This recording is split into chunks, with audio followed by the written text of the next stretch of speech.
All right, welcome to another episode of Asset Coach and Tax Strategist. And I'm excited for this particular article because we're going to be talking about debt. I know, very, very exciting. But if you read my book, Economic Termites, it's not over my shoulder like it normally is. We're in the process of moving offices. Economic Termites, my first published book, talks about termites, economic termites that, things economically that eat away at our wealth. Taxes, inflation, time, laws and regulations is written in the book. Debt is not. Debt is not.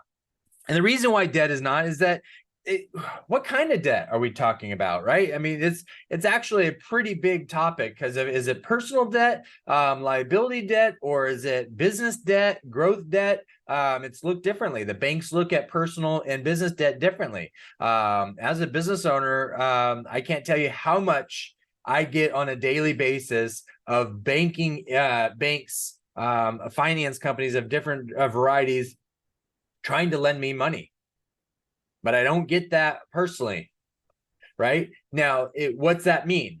Well, that means that the economy, the industry knows that money drives revenue, money drives profit, money drives tax revenue, money drives growth. Plain and simple. In the business world, doesn't necessarily do that in the personal world. So let's go to this article. I'm going to share my screen here. And as you know, if you've been a subscriber, so thanks so much for being back and watching us. If you're new, subscribe. Why wait? Why not do it right now? Just do it right now, because you're going to forget, you're going to get sidetracked, you're not going to finish the video, or you're going to finish the video. Someone's going to be screaming, yelling, you're going to be screaming, yelling. So you know what? Just do it right now. Why put off? Why procrastinate what you can do right now, right? So subscribe, and then what we're going to do is we're going to go through an article like we normally do in different topics and kind of see what's this mean to us? What's this mean to us and our situation? And this article was back in May 18th. Okay, so it's a few months ago, but I don't think this list really changed a whole lot. It's from Yahoo Finance, as you can see. We're 25 countries with highest debt to GDP ratios. Woo. Let's see. In this article, we take a look at 25 countries with the highest debt to GDP ratio. You can skip our detailed analysis and go directly to the top 10 countries with the highest debt to GDP ratio. So let's do that. Let's start with the top 10, and then we'll go back to the 25 to 11. Okay, 10 countries with the highest debt to GDP ratio. 1, Cape Verde. You ever heard of them? Never heard of them. All right, but look at 130%. Cape Verde national debt stands at 3.05 billion as of 2023. The debt to GDP ratio is 130, largely due to the pandemic, prolonged drought, and the Russian-Ukraine conflict, considering it imports 11% oil and 8% cereals from Russia. Services, renewable energy, and expected to drive growth in the coming years. Okay. 9, Italy. Oh, that's not good, Italy. 145%. Italy has a huge public debt, about 140. And if you remember back in the financial crisis in 2008, this was a big issue. Now, it says it mostly runs a current account surplus, which is fantastic. About 45% of the stock is foreign owned, and while rich Italian savers hold it too. As 2023, Italy's national government debt stood at nearly 3 trillion. Is expected to show more resilience considering fiscal support, natural gas supplies. Okay, good. All right, good. So what's number 8? Libya. Okay, 155. Reaching high levels, debt to income ratio. The outlook of the economy remains positive as its projection growth 4.4. This is largely due to higher revenues coming from oil output. Right, debt is still very high. Now, here's the interesting thing. If you listen to our podcast, Farming Assets, we just did an episode. It hasn't dropped yet, but we just did an episode on the oil boom and OPEC Plus in America and stuff. And I believe Libya is part of OPEC.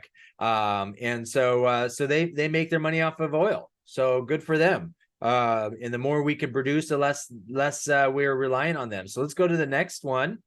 Number 7, Singapore. This is actually surprising since Singapore is a producer in manufacturing, but they have 560 billion in debt, 160%. The debt is largely fiscally sustainable. That's good. It's sustainable.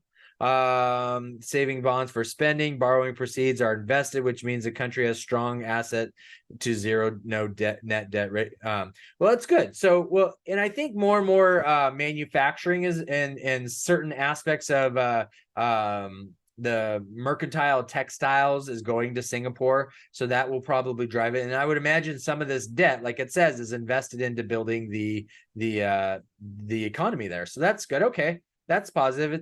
Whoa, never heard of this one. Eritrea. No clue where this is at. Where is this? I don't know if it really doesn't matter what their issue is. I have never heard of them. I don't mean any disrespect, folks, but we're moving on. Greece. Okay, this also, along with Italy, was an 2008 issue. I don't know if they went bankrupt. They was pretty darn close, though. Oh, here we go.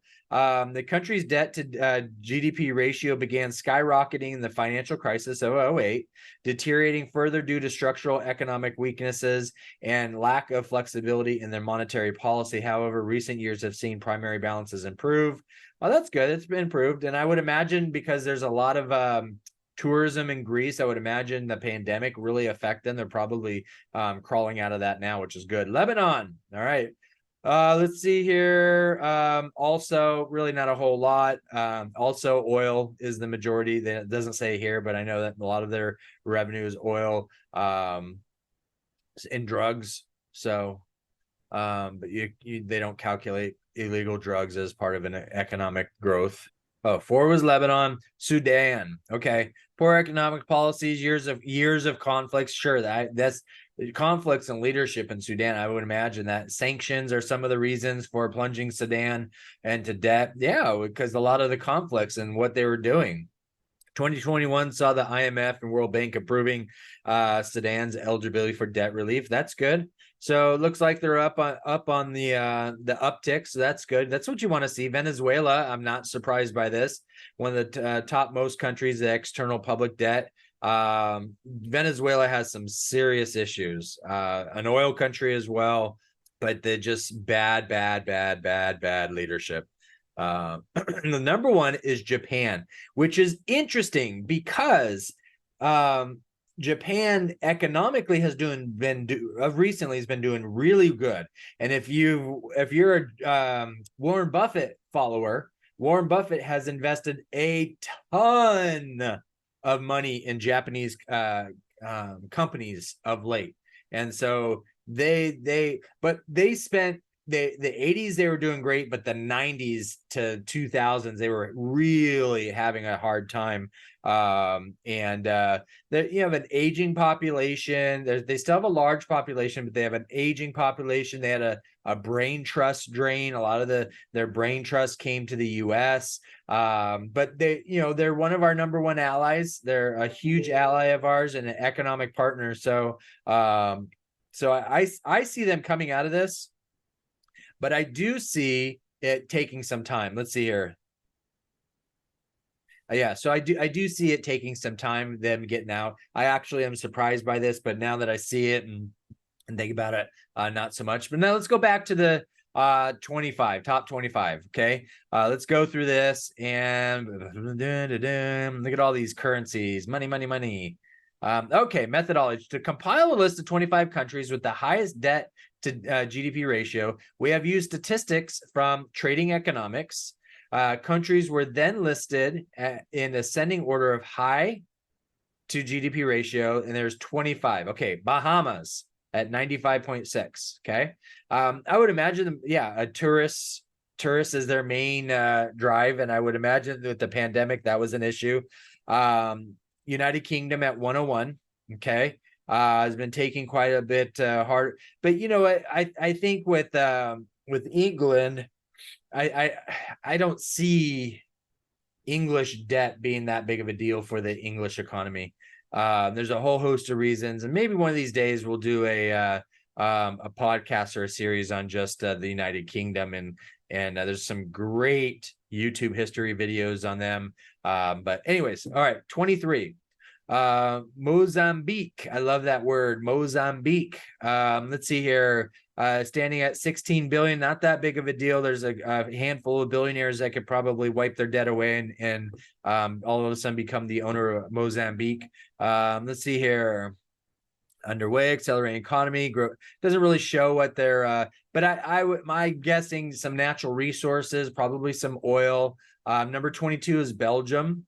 And let's see, energy crisis has been increasing for them.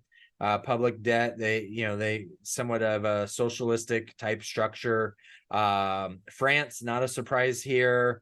I don't know, and I apologize if you're French, but I'm just not a big fan of France. And maybe it's just the negative kind of things that I glom onto when it comes to France. I'll leave it at that. Spain, Spain's debt level, let's see here, ratio's fallen 5%. So that's good.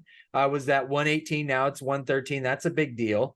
5% in a year. Good for Spain. That's awesome. So hopefully they keep that up. So let's see here. Canada, national government debt, surprising. The very socialistic up there. A lot of oil up there, so I think that a lot of this could probably turn around for Canada once oil and the economies come back. Them like China were really, and in Australia actually as well, really took COVID and took some really stringent actions.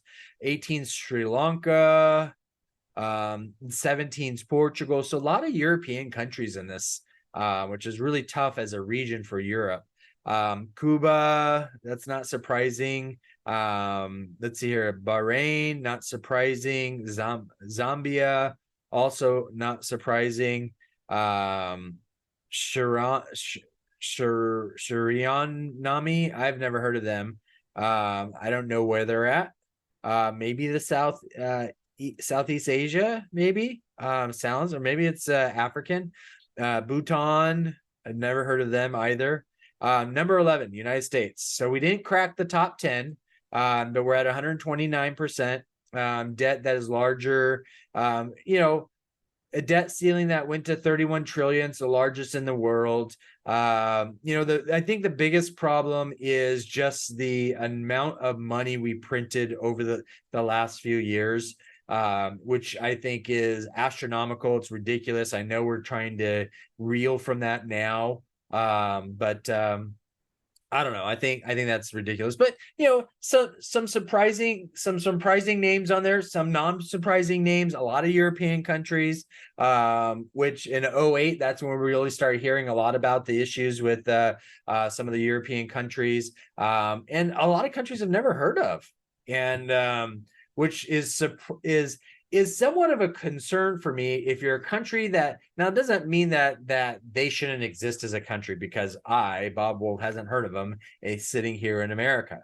That's not it at all. But we should not know who you are on a list of the largest debt to income to GDP ratio, because if we know who you are, like a lot of these names on there, we know who they are. They're well-known countries and that kind of stuff. Then that means that you're being kind of propped up. There's got to be a reason for your existence for you can't just be a country just to be a country. And but again, that's me. Who am I to say you can't do this, you can't be like that? I'm not trying to be like, trying to dictate that, but the reliance on others. But hey, we're the United States, and we rely on the economics and the buying of debt, or the issuing of debt from and other countries buying our, but they do it as well because of it's a investment in a hedge for them. So there's a symbiotic relationship there, which could be for some of these countries that I've never heard of. These top lists, top 10 this or top 10 that or top 20 this, I find them very interesting, because you find, especially when you're talking about countries or things that you learn stuff you don't know, geographically. I mean, it's impossible for us, not impossible, but there's no reason for me to know every country in the world. There's no reason for me to know that. And now some people may enjoy that and find that fun and intriguing. And it's actually intriguing, but I don't find it fun. So I'm not going to spend my spare time looking at that, but I find this to be interesting. So I don't know if you do. If you do, give me a thumbs up. If you thought this was a waste of your time, hey, give me a thumbs up. Give me a second chance. The next YouTube video that drops a week later, we drop it once a week. Give me a second chance and let me prove myself to be good. If that one is not good, then you can unsubscribe or stay subscribed and see how long I can keep the streak of you not liking me. So that's always fun too. So, and then I'd love you to put in the comment how many weeks this streak goes that you finally say, oh, that was actually interesting. So that way I can change. I can't change if no one tells me what I'm doing wrong. So or what I'm doing right, that I continue to do this stuff. Maybe you like to not like people. I don't know. So, but yeah, I guess you get the point. Subscribe. All right. Thanks, guys. Take care. Bye-bye.